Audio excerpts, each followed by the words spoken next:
El hombre lleva décadas buscando una fuente de energía que sea universal, limpia, renovable y económica. Eso lo tiene bajo sus pies. El agua subterránea recoge el calor del interior de la Tierra y lo pone a nuestra disposición como energía geotérmica. Este agua subterránea, aparte de sus múltiples funciones ambientales, económicas y como abastecimiento, climatiza multitud de nuestros edificios, nuestras viviendas, nuestras industrias y en algunos lugares geológicamente favorables sirve para generar electricidad aplicable a sus múltiples usos.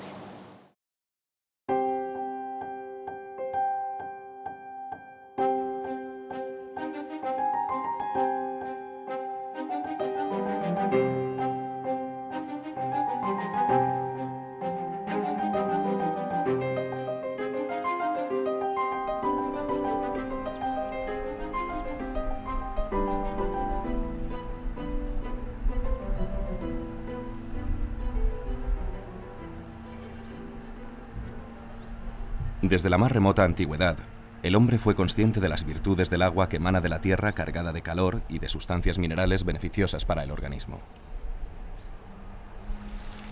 Basta asomarse a los baños termales que nos legaron los romanos, o a cualquiera de los que puntean la península y muchos otros lugares del mundo, para constatar el tradicional uso saludable del agua subterránea.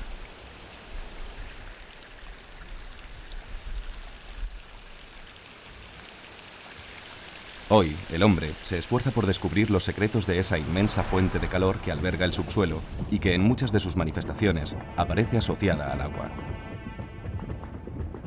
Se trata de una de las energías más prometedoras, pero todavía menos conocidas: la energía geotérmica. La energía geotérmica es una energía clásica, aunque poco aprovechada en nuestro país. Es una energía que nos proviene del subsuelo. Efectivamente tiene que ver con el agua subterránea. En el agua subterránea nosotros aprovechamos ese agua, hacemos uso del agua. En el caso de la geotermia, el agua nos sirve como elemento de transporte de la energía. El agua prácticamente nosotros no la consumimos, lo que queremos es aprovechar la energía que contiene. Una energía que el terreno, el subsuelo, le cede gratuitamente y permanentemente a ese fluido, bien de forma natural o de forma artificial. Nosotros queremos aprovechar esa energía bien para producción de electricidad, para calefacción de distrito, para calefacción de locales, para otros usos diversos, una energía renovable y natural. Nuestro planeta no es un cuerpo inerte y frío perdido en el espacio. Al contrario, es un planeta vivo que recibe y comunica energía al medio que lo rodea. Y el calor es una parte de esa energía.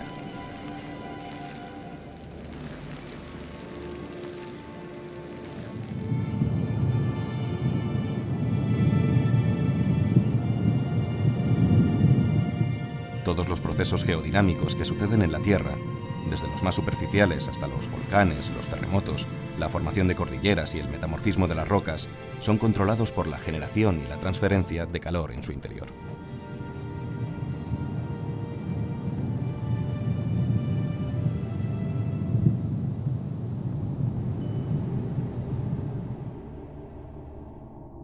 La Tierra está constituida por tres grandes capas superpuestas de temperatura y de densidad decrecientes. El núcleo, sólido en su parte interna y líquido en la externa, tiene una temperatura que puede superar los 5000 grados centígrados. El manto es la capa que envuelve el núcleo. Tiene una temperatura que va de los 3000 grados centígrados a los 1000 grados centígrados. De comportamiento plástico en su centro, se vuelve sólido en su parte más externa. La capa superficial y más fina de las tres es la corteza, cuyo calor va decreciendo desde los 1000 grados centígrados en su parte profunda a la temperatura media de la atmósfera en la más superficial. Su espesor varía de 5 a 20 kilómetros en los fondos oceánicos y de entre 30 a 70 kilómetros bajo los continentes. La corteza, junto con la parte sólida del manto, constituye la litosfera, la cubierta rocosa de la Tierra. La litosfera parece flotar sobre la zona plástica que forma parte del manto superior. La litosfera, caracterizada por la rigidez de los materiales que la componen, aparece fragmentada en las llamadas placas tectónicas, placas que se desplazan lentamente chocando entre sí y generando empujes y subducciones que dan lugar a los fenómenos sísmicos y a la elevación de las cordilleras.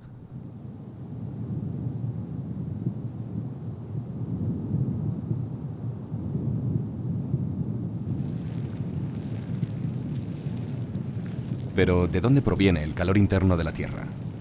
Las ciencias geológicas describen hoy las causas con mucha aproximación. La primigenia hay que buscarla en la propia formación del planeta, debido al calor remanente producido por las colisiones entre los residuos estelares que le dieron origen hace alrededor de 4.500 millones de años.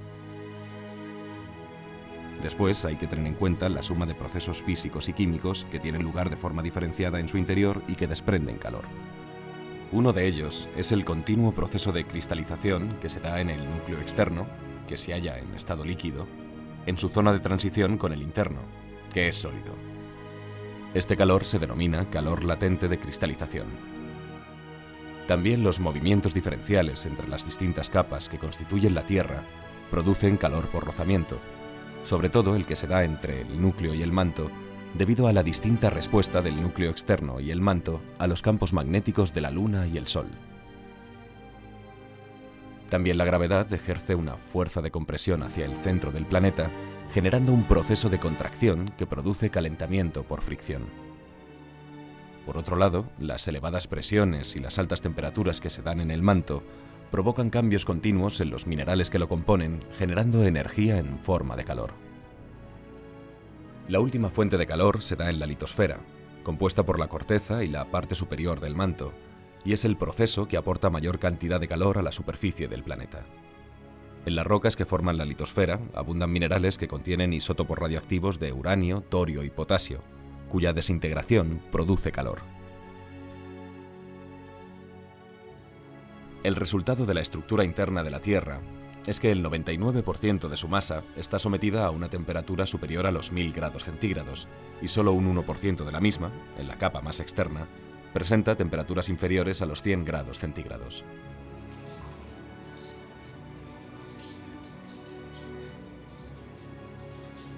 Han pasado muchos siglos desde que el hombre aprendiera a aprovechar el flujo continuo de calor hacia la superficie del interior de la Tierra. Así lo atestiguan las cuevas prehistóricas utilizadas como vivienda y los baños termales usados desde antiguo en muchos lugares del planeta.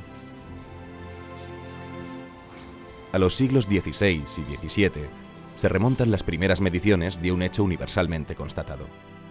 En las minas, la temperatura aumenta con la profundidad a un ritmo aproximado de 1 grado centígrado cada 30 metros. Los científicos han denominado gradiente geotérmico a esa variación de temperatura en el subsuelo. El gradiente geotérmico no es un valor constante, sino que depende de las características físicas de los materiales propios de cada zona del interior del planeta y de su comportamiento dinámico. Pero se ha establecido un valor medio de 30 grados centígrados por kilómetro de profundidad. En general, la temperatura de la Tierra aumenta hacia el interior desde una media global en superficie de 15 grados centígrados hasta más de 5000 grados centígrados en el núcleo interno. La naturaleza nos ha dotado de un instrumento para recolectar esa energía que se transmite a través del subsuelo, el agua subterránea. Algunas de sus manifestaciones han estado presentes desde siempre, normalmente asociadas a fenómenos volcánicos, pero ha hecho falta mucho tiempo para que el hombre entienda que el agua que circula bajo tierra, por los poros y fisuras de las rocas, recoge ese calor y lo puede trasladar a la superficie. Tan solo hace falta captar esa agua para aprovechar la energía calorífica que transporta. Fue a principios del siglo XIX cuando los fluidos geotermales comenzaron a ser explotados por su contenido energético. El inicio tiene un nombre, Francisco Lardrel, francés asentado en Italia, quien en 1827 desarrolló un sistema para extraer ácido bórico que desplazó la leña, hasta entonces usada como combustible, al aprovechar la evaporación de las aguas calientes con borato que emergían del subsuelo. Aquel Valle del Diablo, llamado así por sus manantiales sulfurosos, se convirtió rápidamente en un emporio enclavado en el corazón de la Toscana. La zona, conocida hoy como Larderello, sería testigo del temprano uso del vapor de baja presión para calefacción de invernaderos, edificios industriales y residenciales. También a principios del siglo XX, de la construcción de la primera planta mundial de producción de energía eléctrica a partir de la geotermia. Larderello marcó el comienzo de una forma de explotación de la energía del subsuelo, cuyo desarrollo todavía no ha alcanzado en muchos países la plenitud que merece. Aunque a partir de la crisis energética de los años 70, sus tasas de crecimiento están claramente por encima de las de otras fuentes de energía.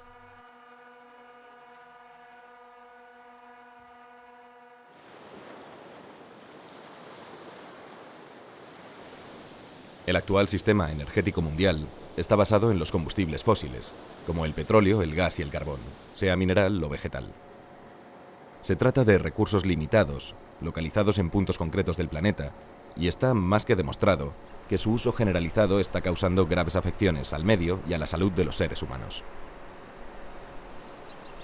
Como se deduce de los compromisos políticos internacionales, la búsqueda de un modelo de desarrollo sostenible ha de estar basada en energías que reduzcan paulatinamente el uso de los combustibles fósiles. En este panorama, cobran cada vez más fuerza las llamadas energías renovables, cuyas fuentes se consideran en principio inagotables. Su impacto sobre el medio es reducido y controlable, y el que puede afectar a la salud humana parece inapreciable.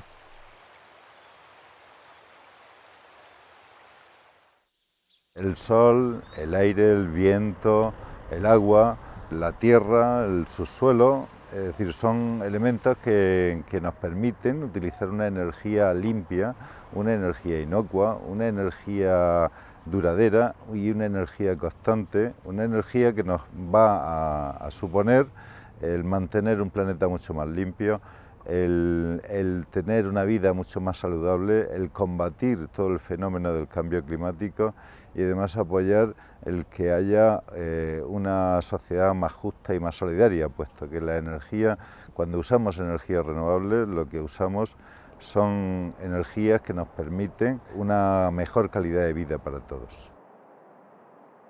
La energía geotérmica, como las demás energías renovables, son energías que están al alcance de todos y que nos permiten, sobre todo, caminar hacia la autosuficiencia y caminar hacia un planeta mejor y una mejor calidad de vida de todos los habitantes de este planeta que debemos cuidar.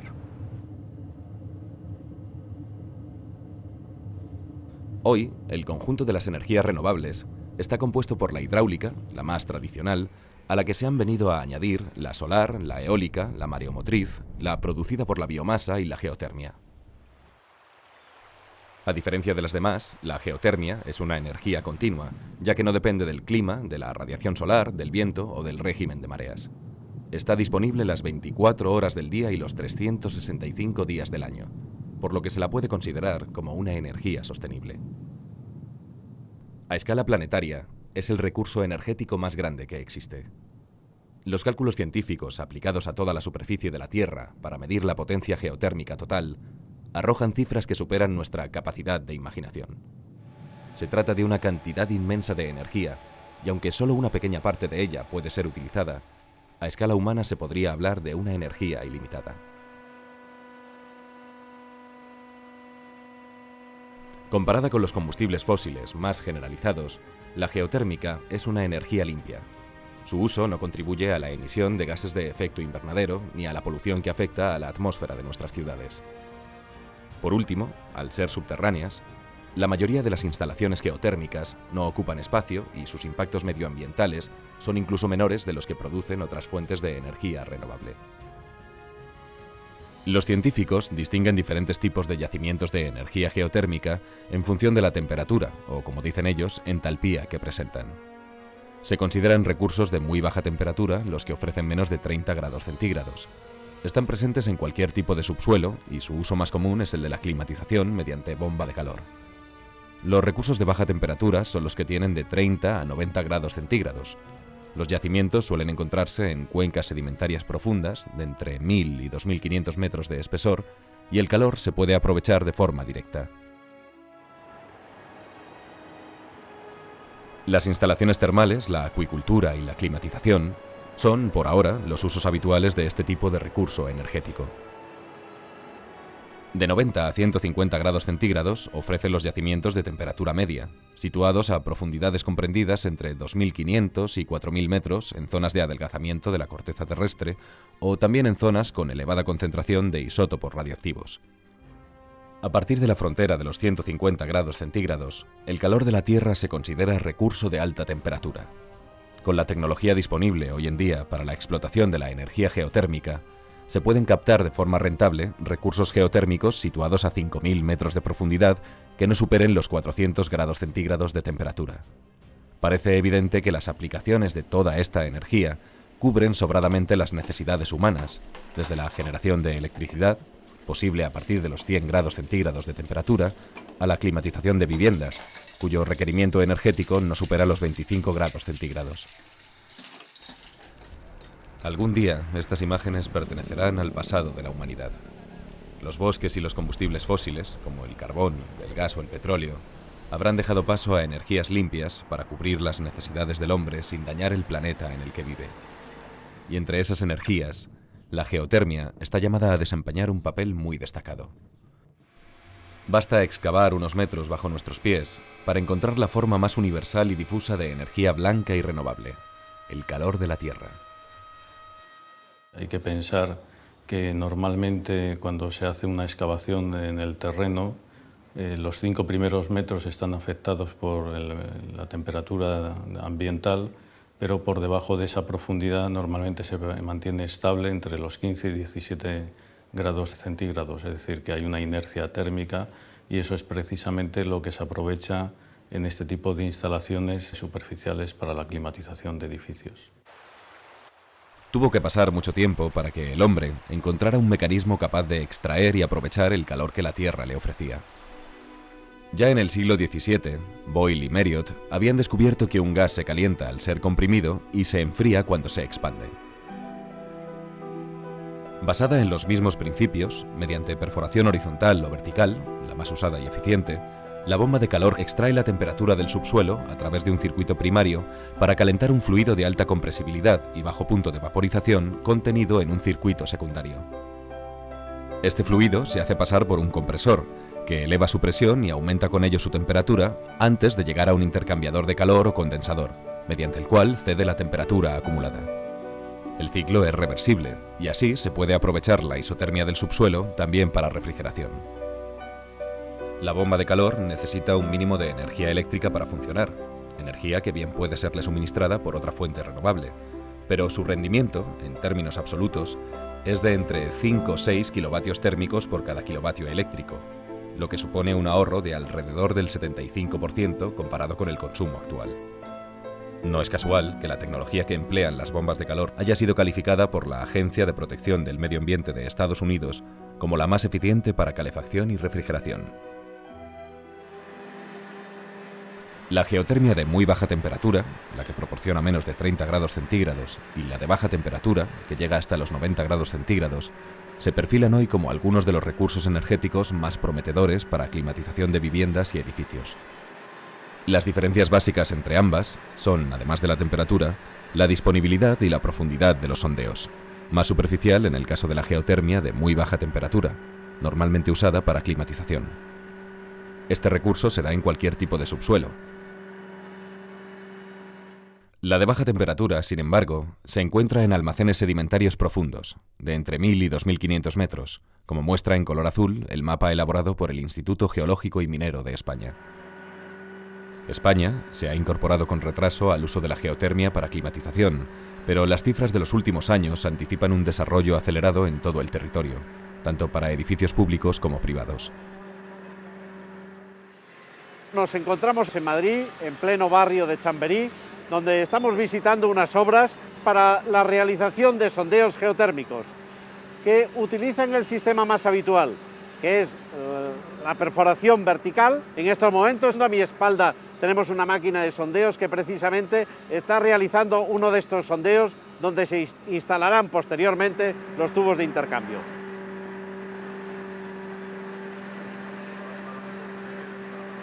Estamos en el Polideportivo de Vallehermoso, que en el futuro acogerá las instalaciones deportivas, y una parte de la energía se va a proveer a través de perforaciones geotérmicas.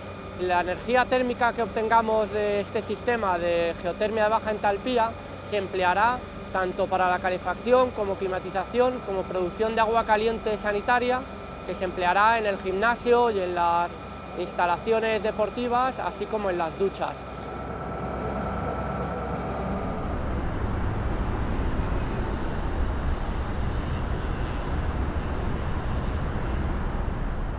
Poco a poco, las ciudades españolas se van poblando de edificios climatizados mediante energía geotérmica de baja o muy baja entalpía. Sirva como ejemplo el Paraninfo de la Universidad de Zaragoza y en la misma ciudad la sede central de Ibercaja, el Hospital Clínico o la sede del Ayuntamiento.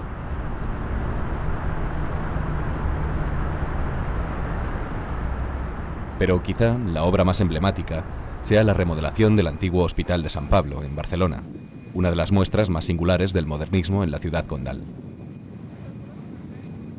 Con 340 perforaciones verticales de alrededor de 100 metros de profundidad, 120 kilómetros de tuberías y 2,6 megavatios de producción de energía, esta instalación geotérmica es por ahora uno de los 5 proyectos más grandes de Europa y el más avanzado de la Europa del Sur. La geotermia es lo que probablemente mejor nos sirve para dotar a los edificios de la climatización que necesitan, tanto sea de frío como de calor. Es un sistema a través del cual nosotros lo que hacemos es el líquido, el agua, digamos, que ayuda a producir aire caliente y aire frío, lo pasamos por la tierra está permanentemente a una temperatura constante que oscila entre 13 y 15 grados y por tanto si nosotros el agua la pasamos por la tierra y la devolvemos a la máquina a esa temperatura, estaremos produciendo un ahorro energético altísimo y por tanto necesitaremos menos consumo eléctrico, incluso podríamos llegar también al extremo de no necesitar en determinados periodos del año aportación energética eléctrica para llegar a la temperatura de confort que nosotros podemos necesitar. Es cierto que como toda energía sostenible o como toda producción sostenible necesitan de una mayor inversión al inicio, pero luego tienen una recuperación muy buena y en el caso de la geotermia lo tienen y muy rápida.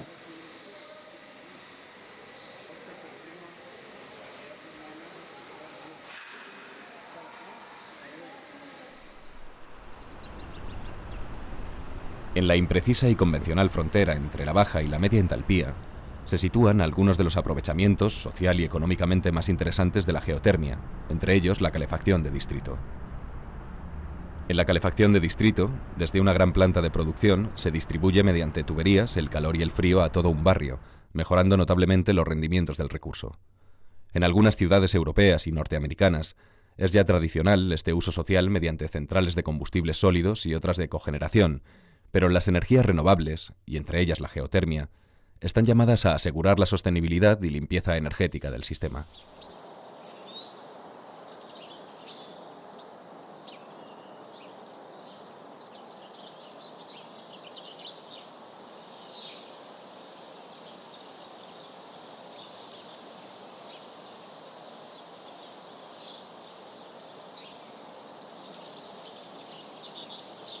La energía geotérmica de temperatura media es aquella en la que los fluidos de los acuíferos están de 90 a 150 grados centígrados. Los yacimientos, habitualmente situados a profundidades de 2.500 a 4.000 metros, precisan de unas condiciones geológicas que aúnen la presencia de una intrusión magmática como fuente de calor y de un acuífero con buena recarga. En el estudio de campo realizado por el Instituto Geológico y Minero de España en la década de los 70, se detectaron recursos de entalpía media en diversas zonas de las cordilleras béticas, Galicia y Cataluña, así como en niveles sedimentarios de Aragón y Madrid.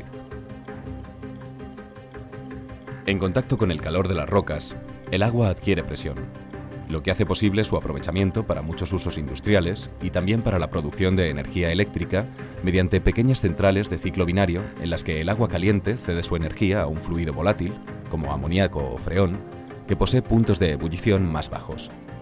El fluido pasará por la turbina que transforma el flujo de vapor en energía mecánica para mover el generador.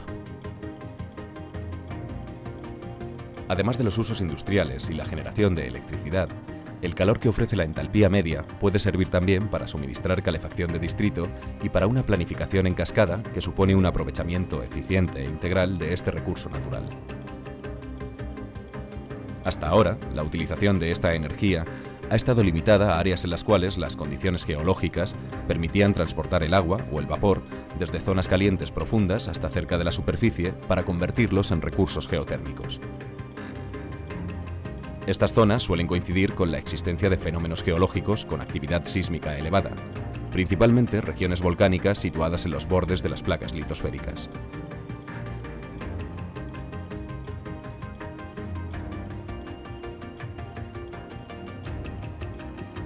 Sin lugar a dudas, la energía geotérmica de alta temperatura es la más demandada por permitir la generación directa de electricidad. Reykjavik, la capital de Islandia, totalmente electrificada y calefactada con recursos geotérmicos, y las grandes instalaciones industriales que existen en los Estados Unidos, China y otros lugares, han representado el sueño deseado por todos los países en la búsqueda de una autosuficiencia energética, eficiente, sostenible y limpia. Un sueño que parecía inalcanzable hasta la década de los 70, cuando los científicos descubrieron la manera de reproducir artificialmente el modelo de yacimiento de alta temperatura en muchas zonas donde no existen acuíferos confinados, pero sí rocas impermeables a altas temperaturas.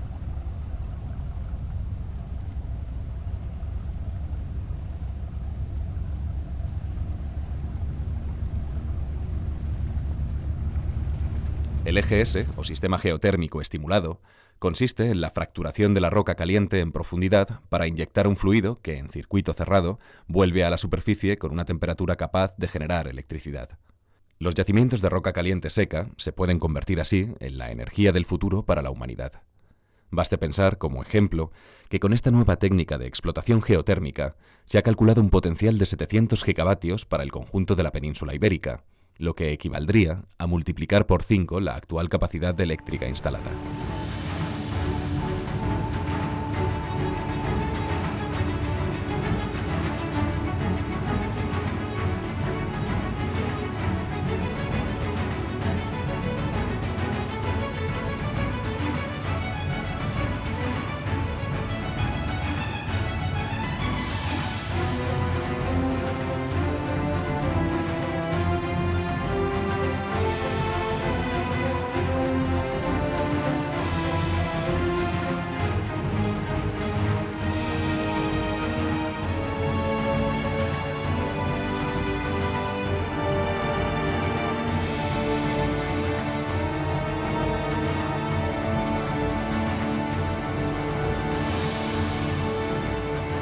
Todos los estados tienen el compromiso de progresar hacia una economía libre de carbono.